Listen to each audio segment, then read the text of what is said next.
anything crazy, no random shit, okay?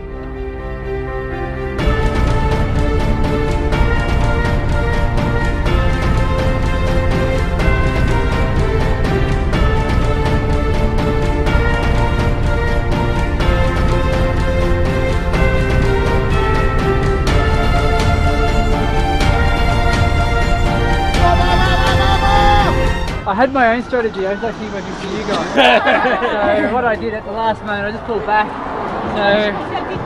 So you guys need to buy me some beers.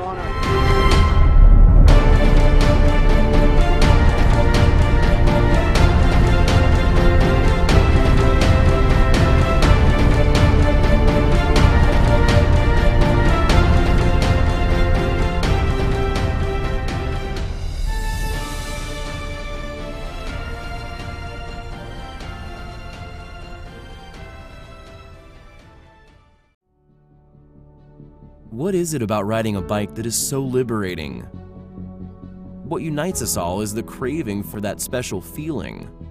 This is what inspired the developers at Garneau to create the innovative, award-winning X-Comfort technology, optimizing comfort to maximize performance and, most of all, the good feelings that make us so passionate about riding. The brand new X-Comfort Zone incorporates an elasticized zone that expands up to 5 millimeters to accommodate B through D+ foot widths. We all pedal in the same way. As you push down, your toes naturally splay. And the dynamic changes that happen inside your shoe as your feet contract and expand under pressure as you ride. The pressure and friction created as the outside of your foot expands over and over against your shoe can create serious and painful hot spots and irritations. The longer you ride, the worse it can become. This makes for a level of never-before-experienced comfort in the highest-performing cycling footwear. Every cyclist rides for that special feeling that cycling brings to us. Each one of us has our own version of what it means to enjoy the ride. We just help make it possible.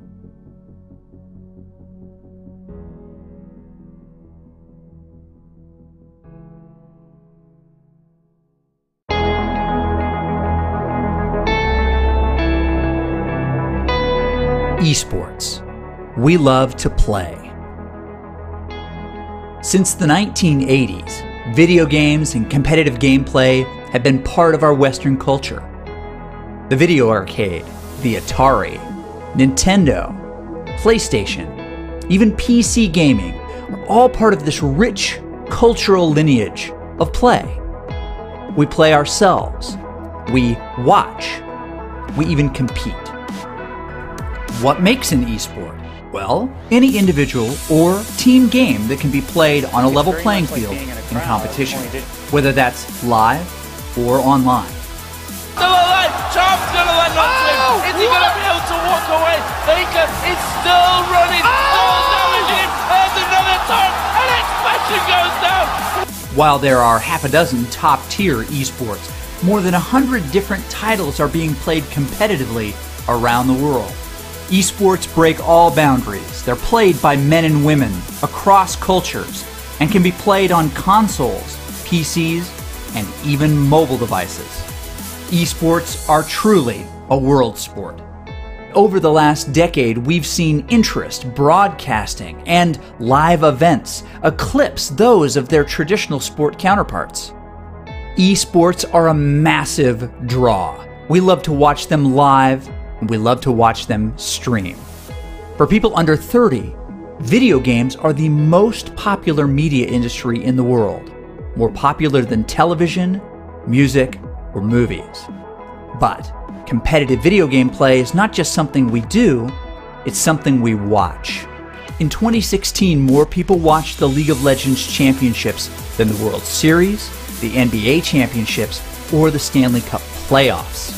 That makes the top 3 sporting events in the World Cup, the Super Bowl, and a video game competition. Esports are the sport of the rising generation. Talented players, broadcasters, and managers are filling every level from professional, now to collegiate, high school, and even Pee-wee. To many, esports is the biggest world they've never heard of. But to millennials, it's the future of competition, of broadcasting, and of sport. But not the distant future, the future of today. This is esports.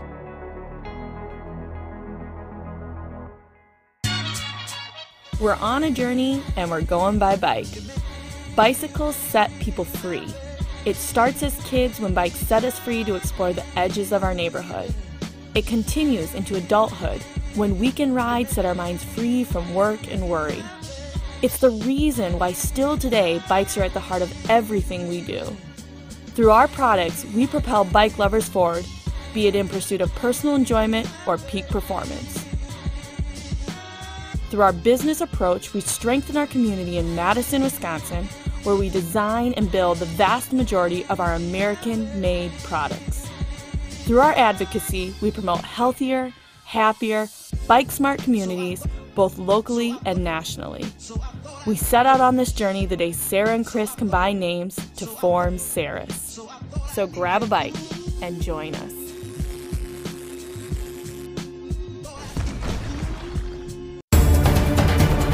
All right, this is the Women's Elite Finale, CVR World Cup LA. So exciting. Here are your final results for this women's. In first place, Carrie Conabear. Carrie Conabear off the front, more watts than anybody else. You've got to be kidding me. Carrie Conabear, then Beth York, then Jennifer Reel, and oh my goodness, we are going to see a shakeup. In second, Claudia Baring. Unbelievable that this is happening. She's coming up over the top of the group right here. Meisel's trying to close the gap, but now it doesn't look like she's going to do it. Gets out, puts down 400 watts, comes across that line first. Third, Beth York. That may be the surprise of the day. Not surprise in her ability, but managed to stay close enough to the front that her big sprint at the end, and took those points away from Claudia in the previous one in that sprint as well. You know what? Beth is a lot of things, but I didn't know she was a sprinter. And Beth York comes around her, knocks her back, and look at that. Hugs all around. Those of you who are watching on the interwebs, my goodness, you have just been inaugurated, baptized in a sense into what virtual cycling is all about.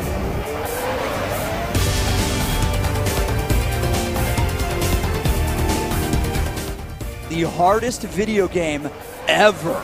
Holy smokes. I'm like exhausted just watching this thing. I mean, this is incredible. This is incredible, Chris. That finish was unbelievable.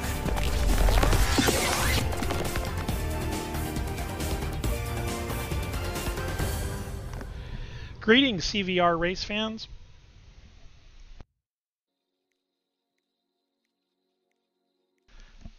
Welcome to CVR World Cup. We are getting set for Road to Ruins, about 2 minutes away from the start here of the men's head-to-heads. On the men's side, we have in bracket C, Fraser White and Harry Roberts. We've got Harry Roberts up on camera 6. And he'll be a little bit behind time-wise.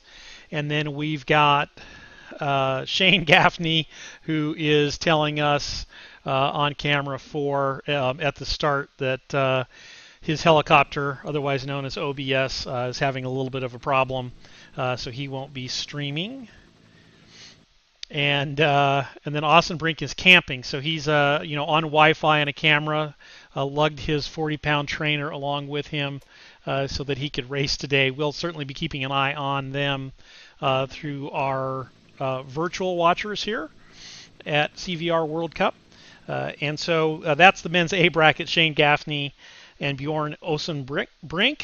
And then on the women's side, we have Katie Potier and Angela Fitzer. And I know Angela's out there. I haven't seen Katie join. And I think the last I saw, she had a scheduling conflict because she got confused by the 8 zones and went one way, and the zone went the other way, so to speak. Zones didn't really move, but she was not racing in her standard zone, and she went to the later zone instead of the earlier zone, and so I think she'll be out today. And I will watch Angela. We'll take a couple looks at her as she goes around the course. But I think she basically gets a bye. She's got to finish right around the course. We are on Road to Ruins today. We'll talk a little bit about that, but it's basically up, down, and back to the finish. And in that middle down period, we go into the jungle, lots of waterfalls, sloths, monkeys, all sorts of things in the jungles that we're going to take a look at today at the start. And here we go. Try and catch up with, we've got Gaffney here, and we will get Ossenbrink as well. We've got Harry on streaming as well, so we'll be able to pick him up, and we'll see if we can't watch the race here. If I can find Ossenbrink and lock onto him with our watchers, we'll keep you abreast of what the race is starting out. Standard Zwift start here, although maybe a little bit subdued. Quite a bit of climbing today. It's not sort of mountainous, if you will, but it is enough of climbing to sort of keep the guys at bay. Out of you don't want to make your legs hurt a whole bunch. Oh, we've got Chris Beck out here, taking a look at him on camera too. And so the legs could be hurting a lot, today. A lot of people out here in Zone F, probably in support of one of these two guys. And like I said, we'll try and find Ossenbrink here somewhere. If I can lock onto him, we'll try and find him as we go as well. We've got Gaffney already. There he is. Just not quite. Okay, it's Team Ossenbrink, so that's a long name. That's where I was missing it. So we've got Ossenbrink on camera 2. We've got Gaffney on camera 4. We have Harry on camera 6, and he is going against Fraser White, and so we'll keep an eye on Fraser White through our virtual watchers as well. And then we will watch Angela as she goes throughout the day, but we'll sort of keep our eyes on the race. Interestingly, because we go this direction, Harry's got a power-up. I won't say what it is, but as long as he uses that, he can use that up to the first banner, which doesn't occur on this course for quite some time. So that's a nice play, and we see him taking it fairly easy on 6 as well. And we actually have a couple of racers in the women's race as well. So we'll kind of watch that, because we've got Angela does have some competition. Work the legs out here against C. Tracy, and I'm not sure of the first name there. And we're a little limited on our telemetry due to some Zwift updates that are just getting pushed through the system today, and we're looking forward to those updates as they come as well. So let's take a look at the races. Probably be pretty subdued as we work our way to the jungle, where there's a big climb on the way to the jungle. So we're going to turn left up here shortly, and then we'll start the climb to the jungle. That climb is a long climb, has been decisive today. Kim Little was able to, Kim Little and team and broader team, looked like Draft was out in support of Team X and Kim Little today, and that took its toll on Kai Barrett on that first climb of the day, and Kai was dropped there, and I want to say it made for an easy day for Kim the rest of the day, but actually those guys continued to go very hard the rest of the day, entertaining to watch. Lots of nice sprint finish there at the end, where I think Kim just got caught at the line and ended up third, so a close sprint as we saw there. One of the things we'll start talking about is we've got Vancouver coming up. We're in the postseason here. The regular season decided across the 8 zones who would be going to Vancouver and the finals this year for this season, for the spring season. So we have 8 men and 8 women who got automatic bids to Vancouver, shot at winning over $10,000 for first prize, and so a new professional sport is being born. The prize purses and the amounts for top prize have been steadily increasing over the past year. We started just over a year ago, probably about 15 months ago now, with CVR World Cup, which is a virtual cycling league. You can sort of see that here. You see Harry is on his bike, happy to be, with the group. He's riding in the C bracket, and so things are going to get very hard very soon for Harry, and he is going up against Fraser White. So really, this is a head-to-head today in the postseason, so he doesn't have to finish first. He just needs to finish in front of Fraser, and so we'll keep an eye on him and Fraser and their relative positions. Now, because this is a mass start race, one of them will want to hang on with the group longer than, and that can be a huge advantage. And the uphill is going to start right here with a little dig. Usually this isn't too much of an effort to stay with the group because it doesn't last very long, but shortly after this starts a long protracted climb where usually the people in bracket C are going to fall off the back and form their own group. So we'll watch that. And off the front here, we've got on camera 4, we've got Shane Gaffney with a teammate here about to start that long protracted climb. And it looks like Team ODZ, and actually that wasn't his teammate, that was WBR off the front there. But you've got Shane Gaffney looking to put the hurt on Bjorn Ossenbrink, and I'm sure you can see Ossenbrink's being very attentive there. If we go to camera 2, he's right there. He's actually using his power-up. That's a great use of a power-up there. Just making sure. You see Gaffney's putting out 6 watts per kilogram. Ossenbrink was putting out like 3-4 watts per kilogram. And Shane thought better of that and said, hey, what the heck? I don't think I'm going to burn myself up while he's got a truck to follow me. And they actually got a little bit of a separation, but then it sort of comes back together. You've got Huggle there front in WBR. Looks like he's going to animate himself in the race as well. It'll be interesting to watch Harry here as we come up to this start of the climb, and we'll see if we can spot Fraser White in here as well on his monitor. I'm not sure. I haven't picked him up yet. Oh, but we've got an attack. So Shane Gaffney's going off the front on this protracted climb right from the beginning. You see him putting in over 7 watts per kilogram. Huge effort. And if we go to 2, you'll see that Ossenbrink is right on his wheel saying, no, sir, you're not getting away this early. Heart rate's really pumping up. Looks like Shane's got an issue with his heart rate. So hopefully he can get that adjusted and we can see his heart rate throughout the game here as well. And we'll take a look back. They're really building a big spot of separation. And you can see as we look back here, a long, thin line starting to form. And these two guys are the men of the day. And you start to wonder if they've got some teammates back there. If they do, where those teammates are. Or maybe they're just going to see if these guys are going to go mano a mano all the way to the end, which would be an interesting development. That's a long way to race 2-on-2 with a surging group. But they've got about 6 seconds now on the chasing group with a couple of stragglers in between, or that WBR rider in the mix between as well. So we've got Tracy off the front in the women's race. We'll keep you apprised of that. We'll see how the climb goes. And then we've got Angela looking just to ride in and punch her ticket to the next round in the postseason. Means she'll be racing next week. Okay, we'll take a look at Harry and see if we can sort of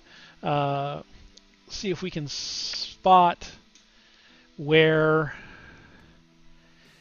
his competition might be. I'll try and see if I can find him as well. Fraser White. So I'm going to be looking for a White here. I don't see him out there. Maybe he didn't start today, so that'll be a bit of an interest. But we've got a heck of a race going on with Gaffney and Ossenbrink, and they're just blowing it up right now, not waiting any time. Still holding the pack off at about 4 or 5 seconds as we can see here. Now they're going through the force field. They're entering the jungle. Only level 10 is allowed into the jungle. Everybody here will be allowed in today because they're racing in an event, and I dare say most of the people here are well beyond level 10, but that was the force field that you saw there. So the tactic today looks like Gaffney wants to be the aggressor. Definitely on the front foot. I wouldn't say Austin Brink's on the back foot, but being very attentive and just saying, I'm going to ride your wheel and see how much energy I can save on your wheel. And Shane looks to be putting the hammer down. Oh, and now we have Chris Beck. As I said, Beck would indeed come into the field at some point and animate it. Very strong rider. I think he is currently the Masters National Road Champion in real life for the U.S., and it's a very strong rider. So that's what you see here. Chris Beck sort of going to the front and saying, okay, we still have a little bit of this climb to go. We're still on a 3% gradient, and I'm going to test the legs. And now it becomes interesting. So if you were Austin Brink, that might have been a wheel to try and chase. On the other hand, you might say to yourself, no thank you. I don't want to suffer that much this early, and I'm feeling good, and Shane wasn't able to drop me. So I like my chances where they are. Chris is holding up close to 6 watts per kilogram, about 5.5 watts per kilogram, but in general the group seems to be coming back, and it will find that easier as we hit a little flat spot here. So I doubt Chris will get away for the duration here, but maybe just testing legs. He's certainly got a long line going here, and Shane and Austin Brink are starting to drift towards the back of that particular line, having expended some energy. And you see that Austin Brink is now in front of Shane here. Maybe an indication that Shane played his cards a little too quickly. And so we'll see how that develops as the race goes on. Now we're at the top of this first protracted climb, and now we're going to jump down into the jungle here shortly as we go by the blue and red flowered fields of Zwift. Let's take a quick look on the women's side at Angela going up the hill. Certainly not leaving anything behind today. Putting in a big dig up the climb. She's chasing Tracy down, and at this kind of power level, she will bring Tracy back, who's up about 27 seconds currently, but we can see that Angela is really working hard, getting in a good workout today. Again, she should be able to punch her ticket, as Katie had a scheduling conflict because of how she was looking at the different times. Everybody's back together on the men's side. In terms of the bracket A, in terms of Shane, who's going head-to-head today with Bjorn Ossenbrink on the men's side. And you can see just a moment ago we left them, they were at the top, and they have very, very quickly descended into the valley. They're going to make a right-hand turn here and enter the jungle proper. And then there will be a descent into the valley as well. I think there's a little bit of a climb coming up here, if I'm not mistaken, or it might just be, no, I think this is just going to keep going down into the valley even further, and we're going to get sort of to the river and the waterfalls. Some pretty cool scenery on this section of Zwift. Again, we are racing Road to Ruins, watching Bjorn Ossenbrink take on Shane Gaffney. It's a shame that Chris is not here. Chris has a boy crush on Shane Gaffney, always pulling for him. They ride for the same team, and I believe that is why Chris is usually pulling for Shane. But in the head-to-head today, it'll be very interesting to see how that develops. I'm going to go take a look at just see how they were seeded coming in here. Most of the time, it's a 2 seed going against a 2 seed in the postseason. And indeed, Shane's a 2 seed. Bjorn Ossenbrink is a 4 seed. That means Bjorn is the underdog today. So some people might be pulling for him just because we like to pull for the underdog. But we did see Shane trying to put Ossenbrink into a spot of bother on that initial climb, and now I think I understand that tactic. So Austin Brink is just saying, hey, I think I'm much stronger, and I looked to pull a Kim Little versus Kai Barrett on you today and sort of drop you early, meaning that I could take the rest of the race easy.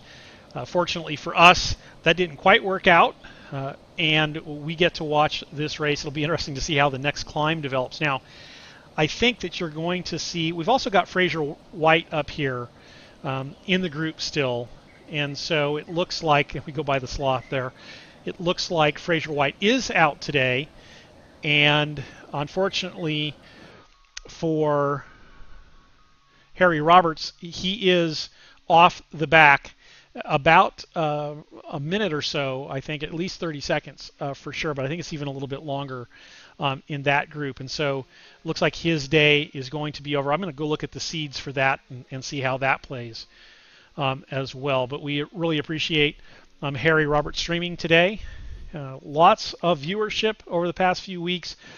We were off last week. This is the first week of the postseason. We have a rest week, if you will, between the regular season and the postseason. 3 weeks in the postseason, a couple more weeks coming up. In the postseason, there are head-to-head battles versus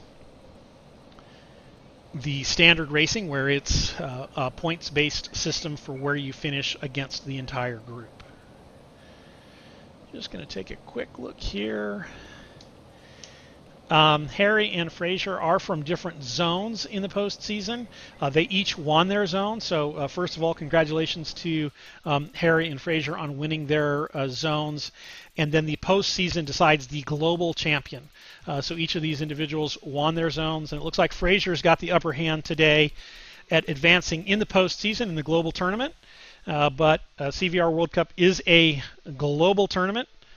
And so each of these 8 zones across the globe are racing against each other head-to-head to see who will continue. Now, back to the men's A race, and we'll check on Angela here in a bit. But we're down on a beautiful, beautiful waterfalls into the cave. Some great graphics here provided by Zwift. CVR World Cup, you are watching races on top of the Zwift platform, virtual racing platform.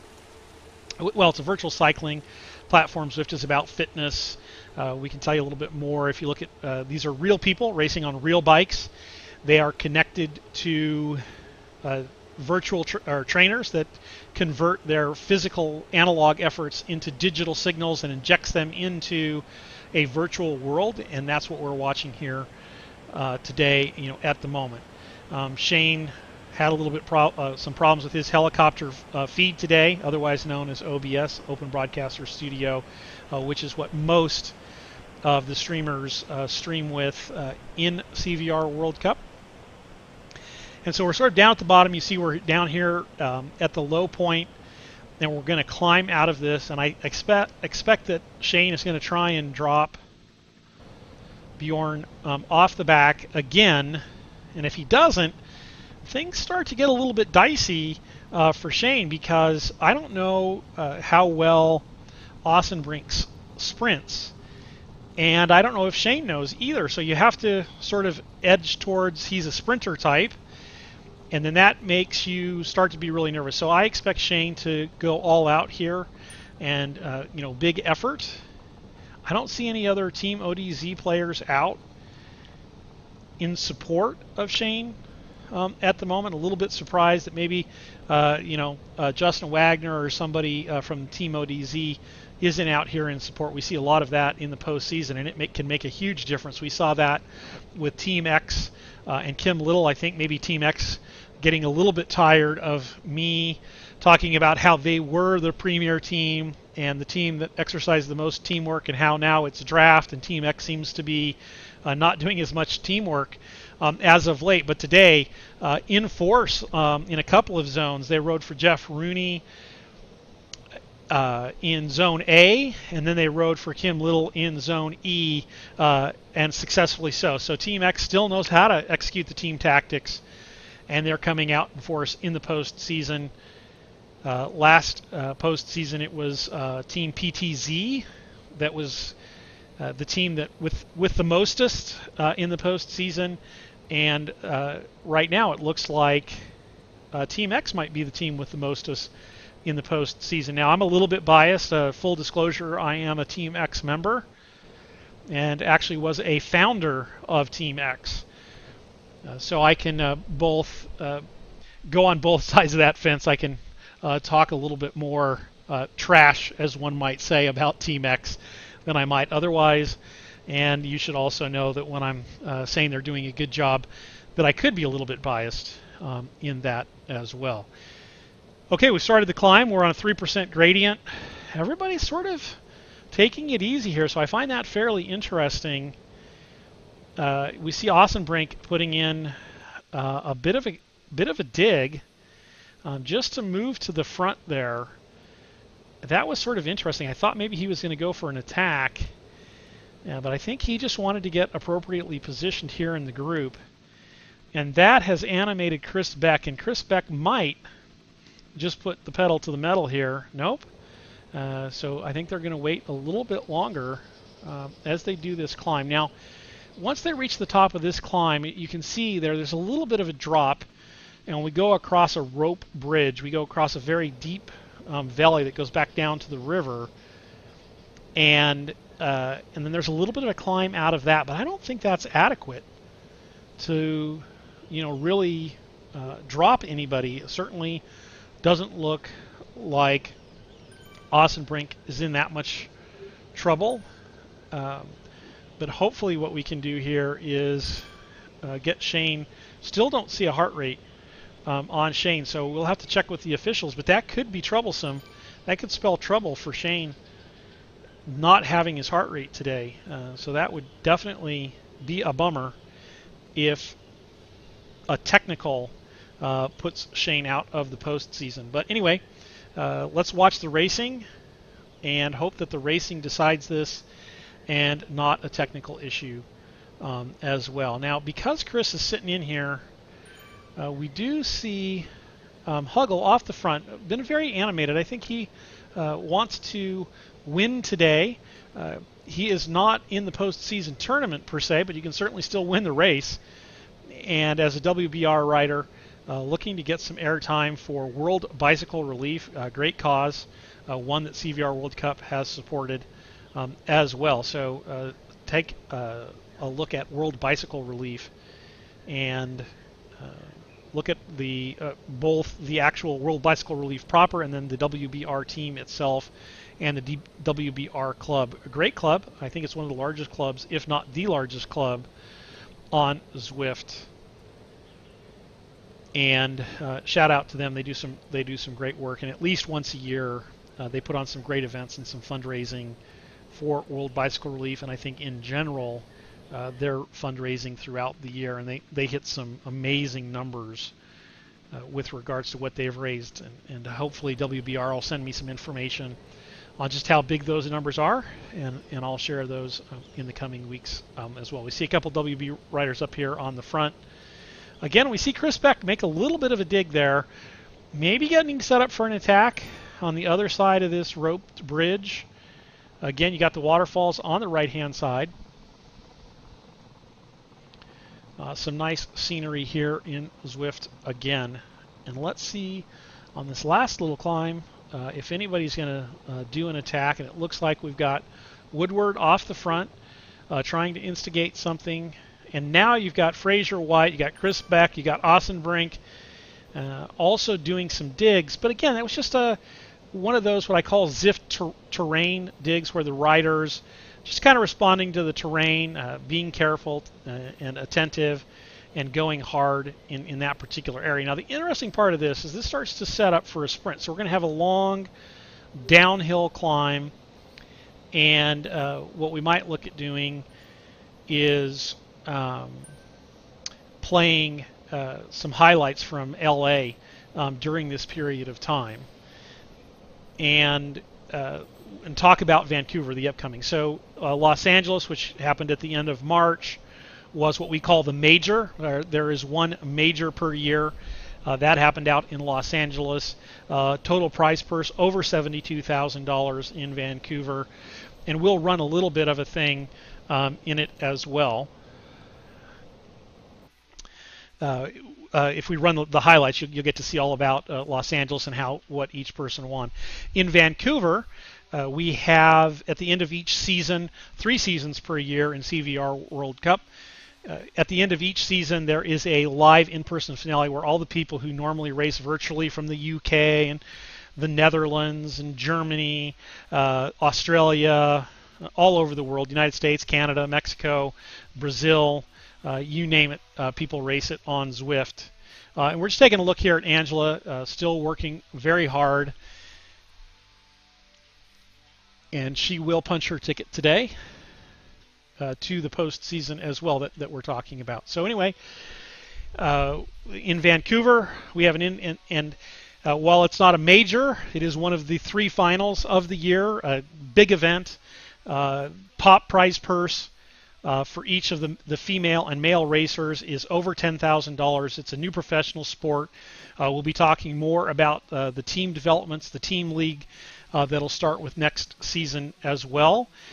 So lots of announcements coming from Vancouver. We'll also be doing a points race in Vancouver. Tune in next week. We'll show you what that looks like as well.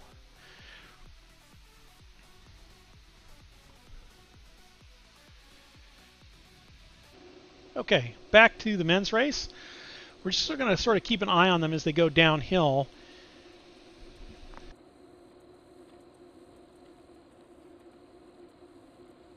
And I'm going to go ahead and start that highlights package. All right, this is the Women's Elite Finale, CVR World Cup LA. So exciting. Here are your final results for this women's. In first place, Carrie Conabear. Carrie Conabear off the front, more watts than anybody else. You've got to be kidding me. Carrie Conabear, then Beth York, then Jennifer Reel, and oh my goodness, we are going to see a shakeup.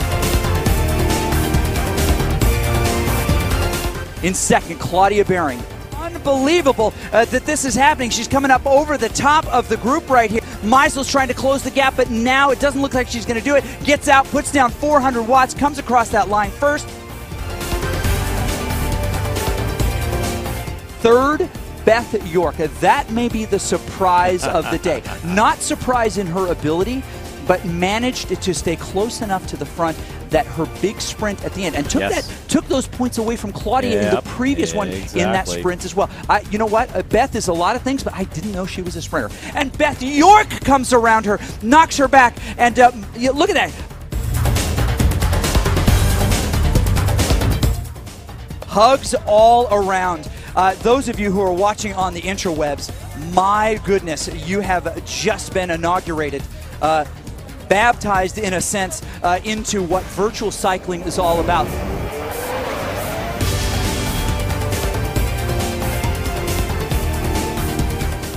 The hardest video game ever. Holy smokes! I'm like exhausted just watching this thing. I mean, this is incredible. This is incredible, Chris. That finish was unbelievable.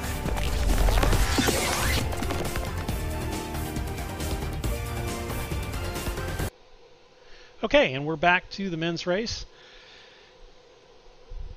Very fast race here. We've got Miller and Beck off the front. Miller made a little bit of a break on a little bit of a climb, and then Chris bridged up to him. And you see Shane here. These guys about to pass back through the force field, back out into the everybody can ride it world. And you can see that the group just has a lot of momentum coming down this hill. And you see Chris isn't doing any work, just sitting on Miller at this point. And I think it'll all come back together, even though it's about to flatten out here. And we will be setting up for what looks like a sprint finish. So again, I find this interesting. You've got the underdog Osenbrink, who's a 4 seed, going against Gaffney, who's a 2 seed. Now in bracket A, it's the second place people. The first place people in bracket A in each of the zones gets an automatic bid to the major event that season.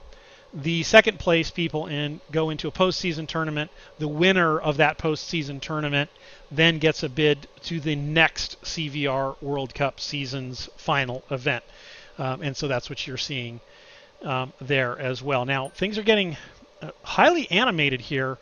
We see Shane on this downhill just going into the super tuck position, not wasting any energy, and you see he just rides right along in with everybody here while everybody else expends a little bit of energy.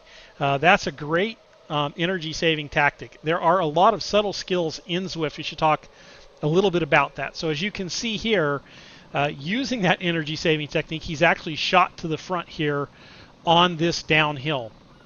And one of the things that Zwift has, it's different. So in real life, you know, your bike handling skills are going to be a big factor. How you can corner is going to be a big factor. How you move energy, not getting boxed in for the sprint is going to be a big factor.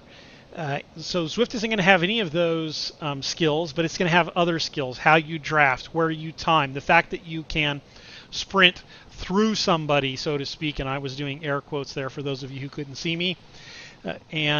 What that means is the timing and how you follow and how you draft and how your team sets you up for the final is different, but maybe even more important. And the reason it's more important is because people can't get boxed in for the sprint that's about to be coming up. Your team can't put another team's rider or the person that you're riding head-to-head against today in a bad spot. It's impossible to put them in a bad spot. So what you have to do is work on the positive side, which is set your rider up for the ideal sprint and to get the timing right. And timing is super critical in Zwift, in the sprint. And so what you'll see here is the big sprinters don't always win. We have some sprinters that are just phenomenal, and they still, usually win. But that timing is hypercritical, and especially when you have people out in force working with a team, that lead out and where people go and when you sprint by half a second too early, and you lose it by the end, and it comes back and you get beat just at the line, as well. So a lot of little subtle skills and how you set up, where you set up, how much of a gap you let open to your teammates, how much energy they expend at the front, when they time their energy spend as well, how you plan to come around those people, or do they just sit up and go backwards? Usually it's a little bit better if they don't totally sit up, because if they just slow down slightly, they can cause a rider who isn't doing substantially more power going by them to get stuck to them for just a moment, and in a sprint, that's it. That means that the other person won't go by. So you'll see these riders, when they sprint, it will be huge effort and pretty much all as hard as they can go because they don't want to get that sort of stuck thing. Now, on the other hand, if it's a little bit earlier in the sprint, you'll see some guys want to get stuck, not get out into the wind themselves too early. And so there's a lot of timing and play that occurs that way, which is different, a little bit more subtle, but every bit as important as what happens in real life. Just some different skills set there. We're going to turn left here and go up a little bit of a dig. And usually it's one of those places where Zwift terrain dictates that everybody sort of stands up, hits some orange numbers, and we go from there. You've got Huggle from WBR again.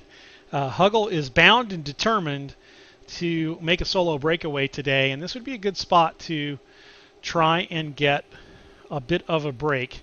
And we see indeed he's going to put in a little bit of a dig, but I'm not sure it's going to be adequate, 6 watts per kilogram, but maybe he's trying to not panic the field and just sort of ride high tempo away from the field, and if he gets a big enough gap, then put the hammer down. And we got Austin Brink on the front, so Austin Brink must be feeling especially good because I would expect at this point Shane Gaffney and Bjorn Olsenbrink to just be sitting in the field, maybe not all the way at the back, but certainly not at the front, expending a great deal of energy. But again, that might have been a Zwift terrain, dictates a little bit of an effort as we go.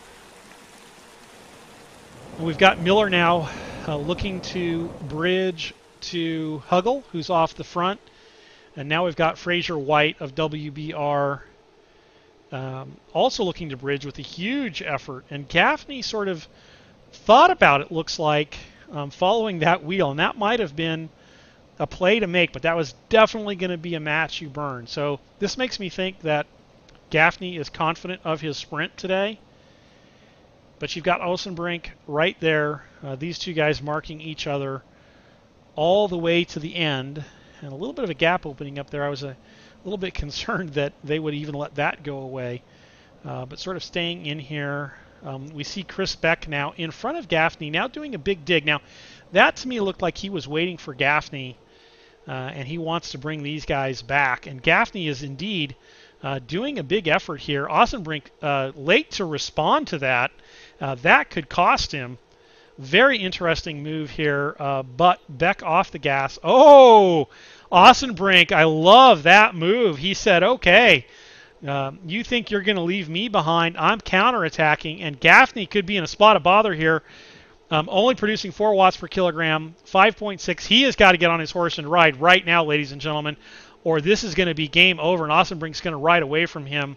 But it looks like Gaffney is doing enough to bring this back. Now, that was an interesting spot where Osenbrink might have wanted to put more of the hammer down, but that's some interesting interplay. Now, is it that Shane was in a spot of bother, or was it just Shane sort of super cool and really confident that he could bring that back? I mean, when you have, on the order of 8 guys in front of you who are going hard and looking like they might pull it away, then that becomes very interesting. That also makes me think that Chris Beck might be out here in support today of Shane Gaffney, because Shane was awfully confident that he didn't have to chase that down. And that's the kind of thing that you do when you have a teammate who's super strong like Chris Beck. You know Chris will come back and get you if necessary. And if they're talking in the team car, Shane was probably like, don't do it, don't do it. Let's see if we can get Osenbrink to put the hammer down and burn all his matches before the finish. But Grupo Compacto, we are again in this race, setting up for a sprint. I'm getting excited for the sprint. Now, before we get to the sprint, we're about to make a right-hand turn here and go up a little bit of a dig. And this dig is long enough that if you're feeling good, you might be able to break it and get away. And I think we might have, I don't know that we have anybody off the front. No, Osenbrink comes to the front. We see Miller and Huggle go at it again. Now, again, that's the race within the race. So they're racing for the overall race win today, whereas Bjorn and Shane are racing head-to-head, and they only need to cross the line before each other in order to advance to the next week. And everybody else is just racing for the day, for the win on the day. So we did go up that little dig, fairly hard, but again, nothing, everything sort of staying together, and we do set up now for the sprint. Not very far to go at this part, maybe 3 kilometers, maybe a little bit more than that, but certainly within that 3 to 4 kilometer range. We are definitely within the spot where somebody could go for it for a long, I wouldn't call it a sprint, but just go long. That's what I would say in terms of if they went at this point. Doesn't look like anybody's going to do that. So I kind of think that the way that Miller and Huggle have been playing it out today, I would assume that they would have gone long if they were racing. So I'm going to kind of assume maybe they're out here helping coyly, not in an obvious way, but they are either out here to help Shane or here to help Bjorn on the day. And we get set up for the sprint here. We're going to go ahead and turn left and go through the tubes back to Watopia Island proper. We're on the volcano section here on Zwift, and we're about to head through the tubes back into Watopia will be about a kilometer from the finish when we hit the Y in the road after the tube. And you could still go long here. Maybe it's even a little bit better spacing. We see the tube there on the left-hand side, some lava flow on the right-hand side, which doesn't seem so spectacular now that in Hawaii we're seeing pictures of that daily. So that used to be almost a fantastical thing here on Watopia Island, and now it's like, oh yeah, that could be. Maybe we're just racing in Hawaii. It's interesting how things will change. Okay, we've got Fraser White of WBR out on the front, and it looks like people are just going to let him go. Chris Beck is riding high tempo on the front. Oh, nope, Chris Beck says, okay, well, I think I'm going to go for the win today as well. We're just not going to let Fraser White have that. And so Chris Beck is climbing onto his wheel. We'll see if that gap extends or it comes back. We see Shane Gaffney at the front here. Okay, we've got Russell, 14 watts per kilogram. That's a huge effort, so they're definitely going to go long. Oh, that has definitely animated the field. Now, will this catch Austin Brink or Gray out? Okay, so I think this is a great move. Looks like all of these people might be riding in support of Shane. And he was right on their wheel, and that saves a little bit of power to be right there. But Austin Brink, right there on the back, we can see on camera too as well. Austin Brink just bringing it up, saving a whole bunch of energy. That is a crafty sprinter move, if I do say so myself. So I think that Austin Brink might indeed be a sprinter type, and if that's the case, Gaffney could be in trouble here. And it looks like Austin Brink is going to put in a little bit of a dig there. And we've got Gaffney and Austin Brink and Gaffney. Huge sprint here at the end. We are on... Austin Brink looks like he's getting dropped off the back here. Could be sayonara. Shane's got the upper hand, but wait a minute. Here he comes. Can he make it there in time? It's going to be oh so close. Oh, so close. Oh, Gaffney just for the win. Gaffney just by a wheel there right at the end. Fantastic sprint. I thought Austin Brink had it. Remember, we talked about timing. I thought he was going to be able to go ahead and go right on by Gaffney.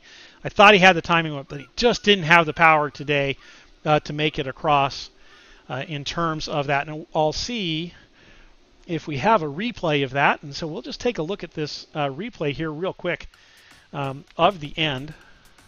Slow that down a tad. And we see here that Austin Brink is on the back, and we see Gaffney starts out. It's got a great lead out, which really helped. And a little bit of a gap there in front of Austin Brink, although I thought Austin Brink started it really well, but I think as he went by Fraser, he got a little bit of a stick, and that might have cost him. We talked about that in the timing earlier today. But we see here Austin Brink is closing it down, and just not quite quickly enough. And huge power numbers coming out, 8.2 here. At this point, Gaffney's only at about 7.5, so there's a little bit of a difference. And again, a little bit of a stick maybe to Miller there. And then he gets on Gaffney's wheel, and oh, there's the power fades. I see it now, 5.9. If he didn't have that power fade right there, then I think he goes by Gaffney, because even with the power fade, he had the momentum, and Miller was coming by as well. So I think that was actually well played by Austin Brink. Just didn't have the power on the day, and you see here he still was closing there at the end and then starts to fade back as Gaffney puts in a little bit more power. So great look at the sprint there with Gaffney coming in front of Beck as well. And I think Beck was probably riding for Gaffney and thought things were safe, but he might have pulled Austin Brink there close to the end. But Beck, being the consummate professional, got right within a half a wheel length there at the end. So a great sprint. I'd like to thank everybody for coming out today. Zone G comes up in a couple of hours, just about 2 hours and 15 minutes. We'll see Zone G, the shorter races today, as we're in the postseason in the head-to-head races. should be exciting to see the postseason as well. We'll take a quick look at Angela on the way out. Just to say congratulations to Angela for her victory today and winning her zone in the regular season. Again, there was Katie missed the start of the race due to a scheduling mishap, and we appreciate everyone coming out today. Thanks, everyone. Would like to take a moment to thank all of our sponsors, Ceres, Cyclops, Hammer Trainers. You'll see those in Vancouver. They are calibrated by Cyclops engineers. PowerTap, pedals, both Ceres brands. You'll see the Ceres commercial run at the beginning of our broadcasts, as well as Garneau. Lots of swag out there. We'll get some shots, some of the swag shots set up for next week in the stream, so you can see those, the actual swag that the people have been getting. Lots of swag from last season. It takes us a little bit of time to get all the custom stuff built and sent out. More an issue on CVR World Cup side in terms of getting sizes and all of that and stuff out to people. Garneau does an outstanding job of producing stuff quickly. But anyway, thanks for watching CVR World Cup. We're putting the sport in esports.